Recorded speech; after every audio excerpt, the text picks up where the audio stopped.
What's up, Van Fam? We are coming to you from just outside of Disney World, and I have been relegated to the porch area over here because Paul's inside doing work and needs some room to spread out. So I'll be flying solo on this video. But for those of you who don't know, Paul and I have been looking into upgrading our van to something a little bit bigger so that we both have room to spread out. So in this video, I'm going to tell you all about the different coaches we've been looking at, why we're looking into them, and ultimately which coach we're going to go for.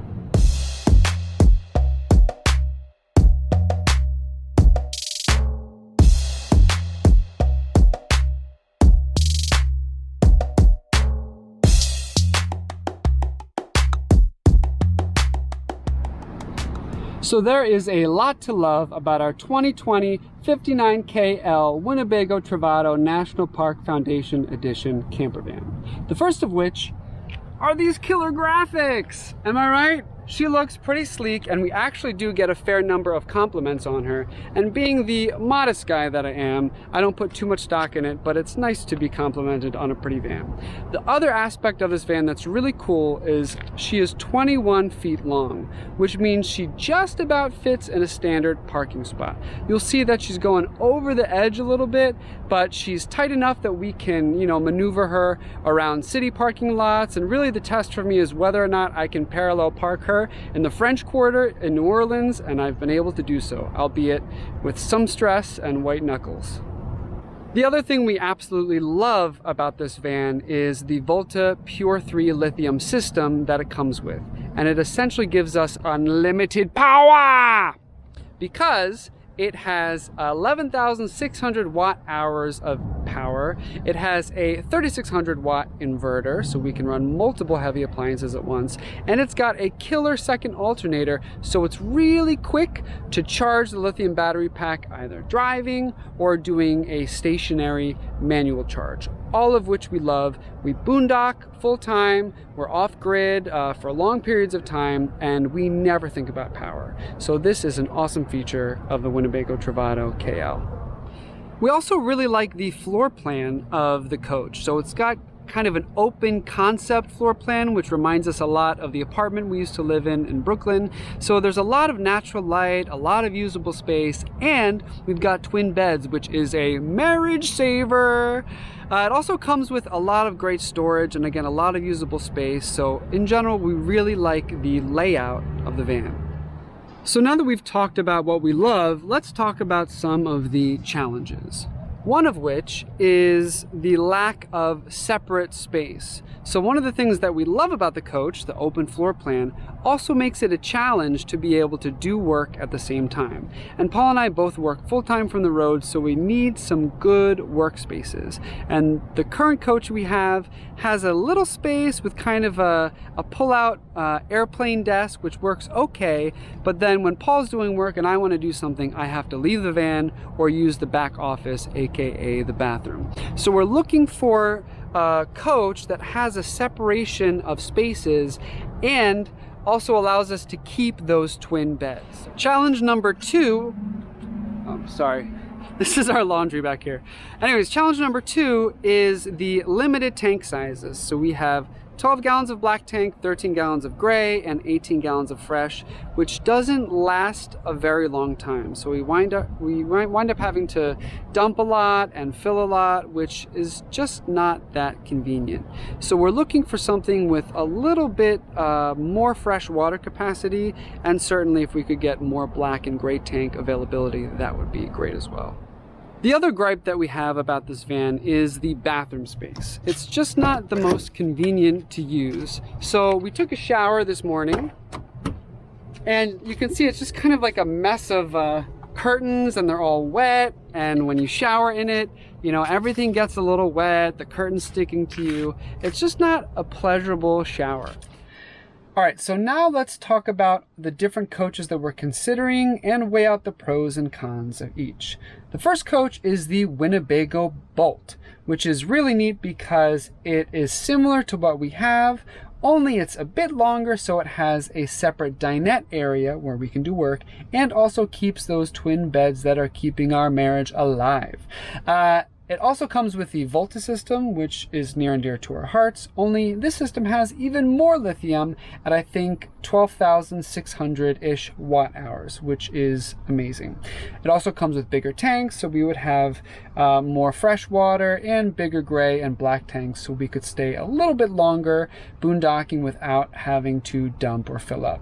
Now, in terms of cons, it is expensive, so we'd have to consider whether that increase in price is worth basically the bigger tanks and the dinette set we would get. It's also on the Mercedes chassis, which some might consider a plus because it's a much better drive than what we have now, but it also requires some more maintenance. And we've heard of some horror stories of people out in the desert have their Mercedes chassis break down and have a lot of trouble finding someone who can work on that Mercedes engine. So if you have any experience with the Mercedes chassis and whether or not it is more difficult to get it maintained, please let us know, because I'm very curious about that.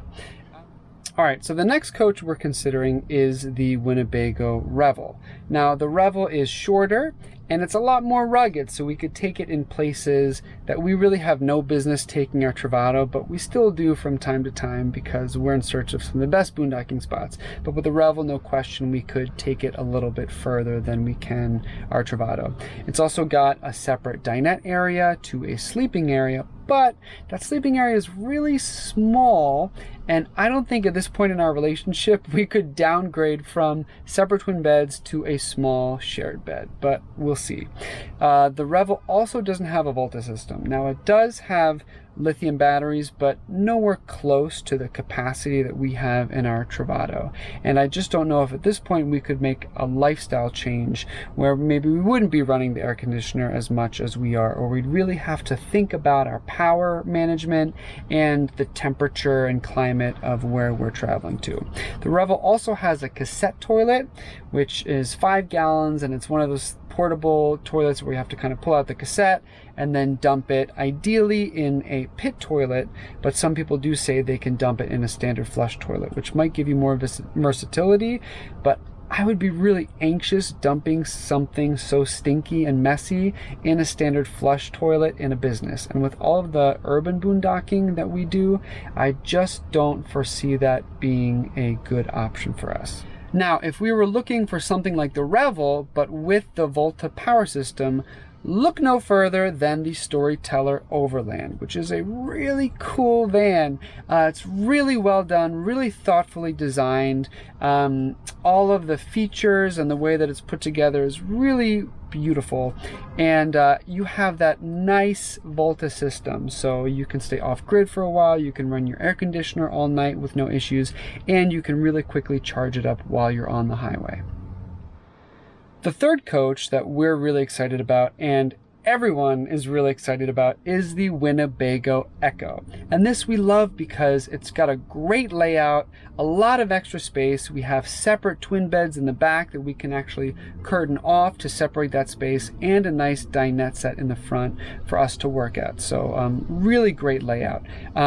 Holy freshwater Batman. It's got a huge freshwater tank, 50 gallons, which is insane. And I'm only thinking of the number of showers I can take and all of the dishes that I can wash with that much fresh water. It's also really well insulated, and all of the tanks and pipes are above the floor, so we could actually take this up north to visit family over the holidays without having to deal with winterization, which we are not big fans of. It's also got a really cool bathroom design, so it's got this kind of swiveling wall so you can separate the wet bath from the dry bath, which would be a lot more convenient, and it's got a big gear garage to fit all of our diving equipment. Now, unfortunately for us, the EKKO doesn't come equipped with Volta. You do get lithium batteries, and you have an option where you can get one lithium battery plus a generator, but for us, we're not huge fans of generators because of all the urban boondocking that we do. We don't necessarily want to fire up a noisy generator, although I know this one is a lot quieter than your standard generator. Also, we don't like to disturb the quiet peace of, you know, more of a rural boondocking spot, something that's in the mountains. So we love our lithium batteries. Now, you do have the option of deleting the generator and upgrading the lithium battery to 2 batteries, which gets you close to what we have in our Volta system here.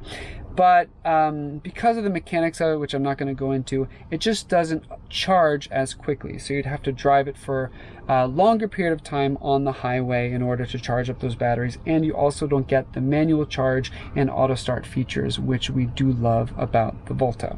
The other issue with the EKKO is, at least the smaller model, the 22A, comes with one of those cassette toilets, which again, we're just not sure we're going to be able to swing given how we use the van.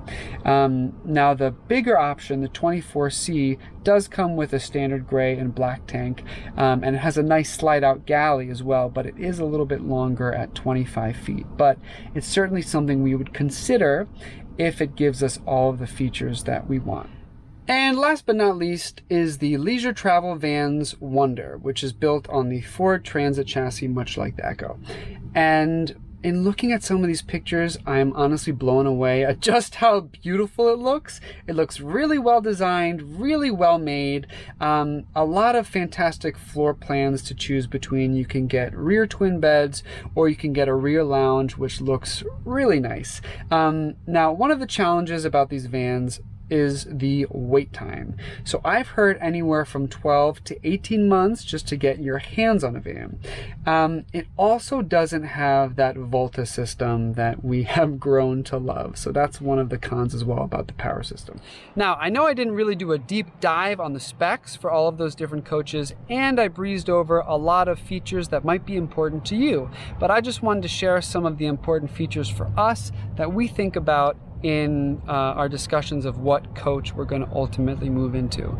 And with that said, we have decided, and the coach that we are going to go with is what we have right now, the Winnebago Travato 2020 59KL National Park Foundation Edition. And the reason is that there's just no other van on the market that meets our needs. Sure, we could use a little bit more space, some separate work areas, more tank size, and a better bathroom, but we're willing to trade that off for the mobility and the size of this coach, and really that Volta power system that we have just grown so accustomed to and love with all our hearts. Now, if a coach came out that had all of the features of, say, the EKKO, but kept that Volta power system that we adore, it would be a home run for us, and we would move into it in a heartbeat.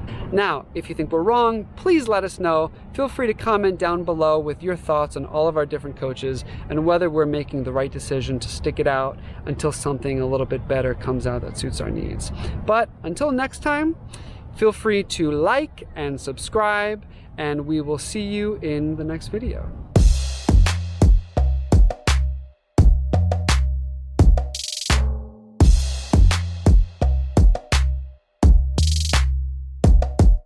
And hey, if you want to check out our video comparing the Winnebago Travato to the EKKO, you can click right here, check out that video. And that's my contribution for this video.